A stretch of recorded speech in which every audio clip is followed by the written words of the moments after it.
up? Yo, this is 50 Cent. I just want to thank everybody for showing their support and all the get well messages I got on thisis50.com. Yesterday, I listened to Fat Joe's record, it hurt me. And I told you people not to listen to his music, and some people didn't listen. 50 Cent's ruthless tactics make him the most feared man in rap.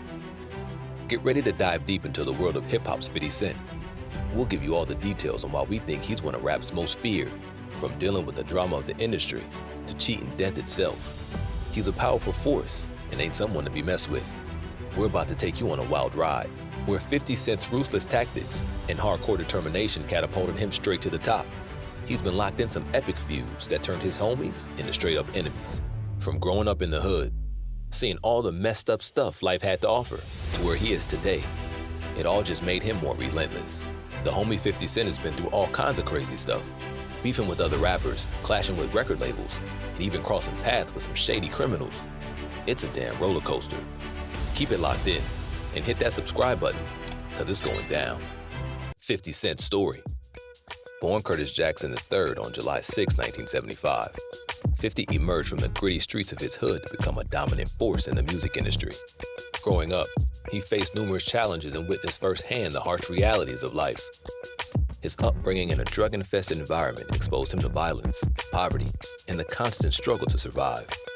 These experiences would shape his character and eventually find their expression in his music.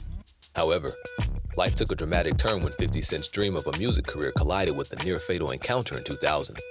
He was shot 9 times, leaving him with scars both physically and emotionally. I forget, why did the guy shoot you 9 times? Was it drugs or something? He was paid to do it. He was paid to do it? Yeah. Who would want to shoot you? Why were you targeted? You're such a good guy. It's my past.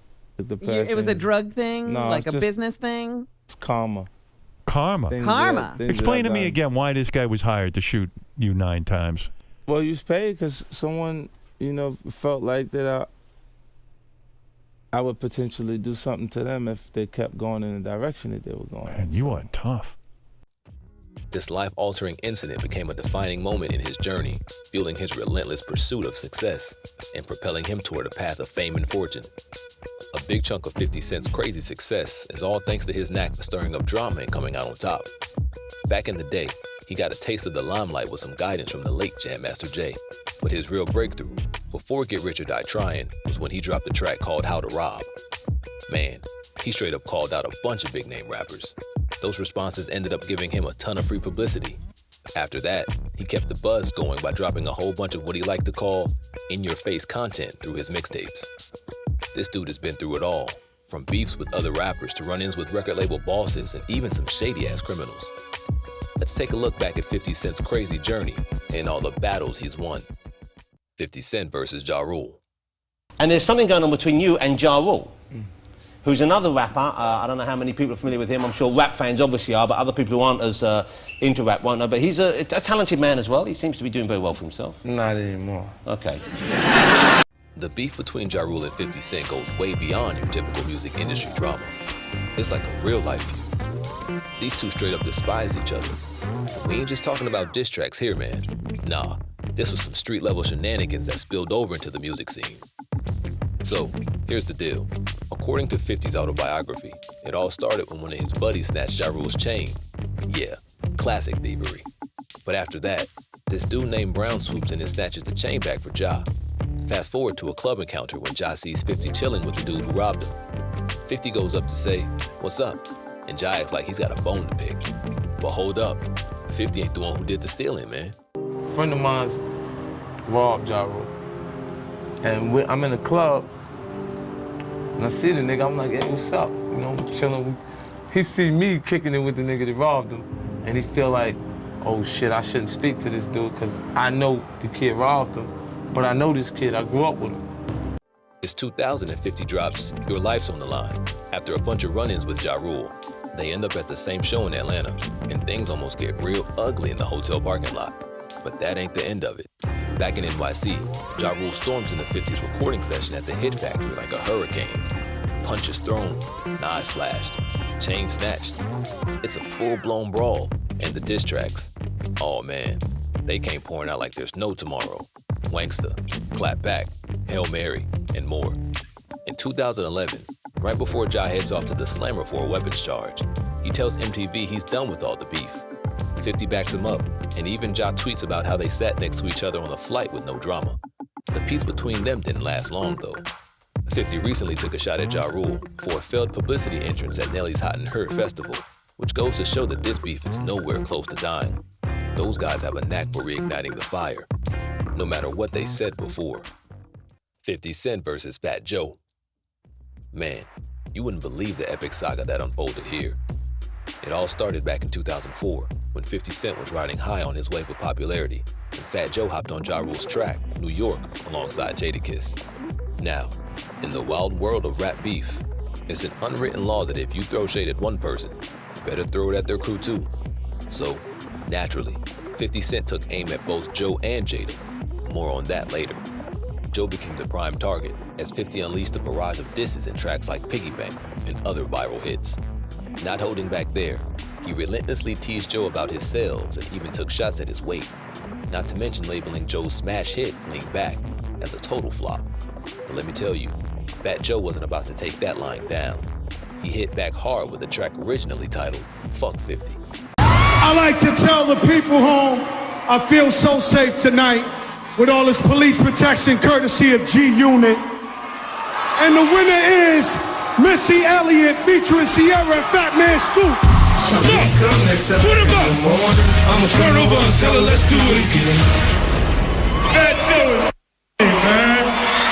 Pussy boy, fuck. What? And then at the 2005 MTV Video Music Awards, Fat Joe straight up declared, "I feel so safe with all the police protection, courtesy of G-Unit." This very public beef escalated into a huge loss for Fat Joe. In his book titled The Book of Jose, he tells the story sharing his personal memory of that night. What the audience at home didn't see was that during the commercial break beforehand, 50 Cent got out of his seat and started walking the house. He went up to the audience in the cheap seats and started waving at me. It was like he was daring me to get off the stage and physically confront him. Then he went down to the floor and started slapping fives with Jay-Z and Diddy. 50 even got on stage at one point, and though the two men didn't fight, this extremely awkward live conflict ruined a $20 million Jordan brand deal for Fat Joe. He would have become the first artist to collaborate with Jordan. Goes to show that messing with 50 Cent can be costly, to say the least.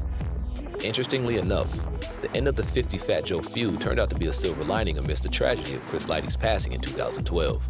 Chris managed both 50 and Fat Joe, and during the 2012 BET Awards, they did the unexpected.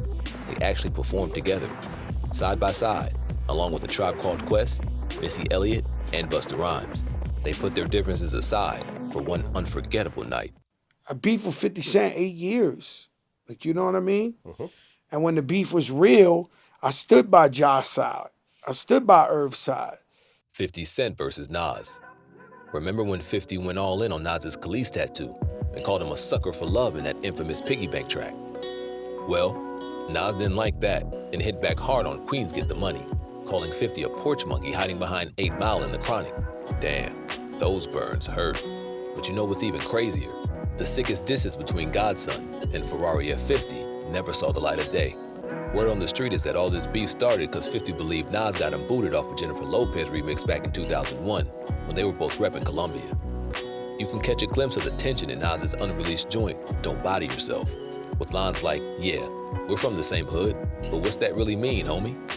But man, the real drama unfolded in tracks like Spastic that got lost in the pre-internet days. Summer Jam gave us some crazy moments, but it also took away some epic battles from our ears. Leading up to Hot 97's annual festival, 50 dropped hints about Nas's involvement, and in a show of solidarity, Nas even gave him a shout out before his performance. It's a wild ride when these Queens legends collide, and we're left craving the unreleased fire they cooked up, but we are glad everything is cool between the two legends. 50 Cent versus Game. So, there's this famous quote that goes, "You ain't worth a dime if you can't outshine your teacher." And when it comes to the rap game, we saw that play out between Game and his former boss, 50 Cent. Back in the day, there were all these rumors flying around about beef between them, and in February 2005, 50 Cent spilled the tea on Hot 97's Funkmaster Flex show. He straight up said Game was getting the boot from G-Unit because he was disloyal, See, Game wanted to distance himself from all the drama that 50 Cent was getting into. It didn't sit well with the homie from Compton. Next thing you know, Game and his crew showed up at Hot 97 to confront 50 Cent after hearing his remarks. It got real bad, with shots fired outside the radio station and even outside Violator Management's office. One person was injured in the shooting. However, no one was killed. We see the nigga look like he about to up, so nigga, we just start shooting shit. Right. They start shooting shit. Wow. One of my niggas got hit in the leg, and you know, I didn't know at that time, cause like, nigga, I don't give a fuck. Bullets make niggas run. In 2009, Game finally swallowed his pride and publicly apologized for his part in the whole mess. He admitted in an MTV interview that if they hadn't broken up, they could have been killing it together, with Detox dropping and everyone making millions. He owned up to his mistakes and wanted to make amends. But let's be real, it's highly unlikely we'll ever see the original G-Unit crew back together.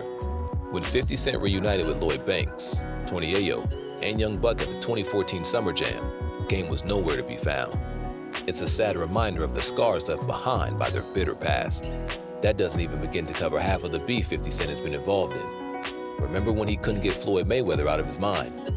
50 stood up to Jimmy Henchman and even Suge Knight. Let us know in the comments if you want us to cover more feuds and public embarrassments that 50 Cent drops on rappers and celebrities. It's clear that 50 doesn't take shit from other people.